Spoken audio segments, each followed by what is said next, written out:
Hi, my name is Cody. I'm one of the techs here at Lord's Chimney. We are in Northeast Houston today. We were called out here for a water leak, and that's generally a pretty ambiguous thing. You see water in the home. Most people with fireplaces, especially people that have lived there for a long time, just look at it and they don't really notice any changes long term.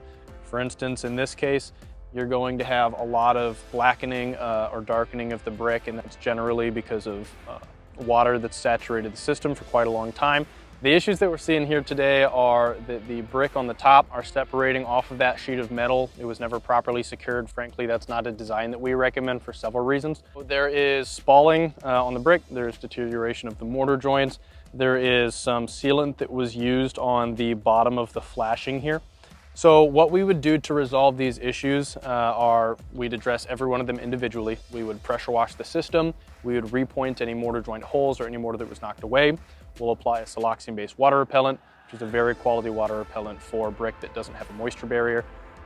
We will take off that arch up top. We will rebuild the crown. We'll put on a custom fabricated cap. We'll put on some flash seal, which is a sealant specifically made for this purpose, which goes all the way above the counter flashing and out onto the roof, which is going to form kind of a bubble.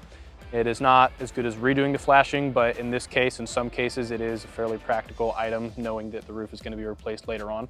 So if you ever see dripping in the firebox, if you see mortar start to come loose between any of those bricks, if you see rust on the damper, damage on the drywall, anything that signifies you might be getting water infiltration, it's definitely best to have us come out and look at it.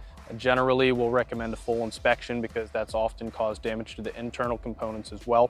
And we'll get it fully assessed and we'll tell you what's best to get you taken care of.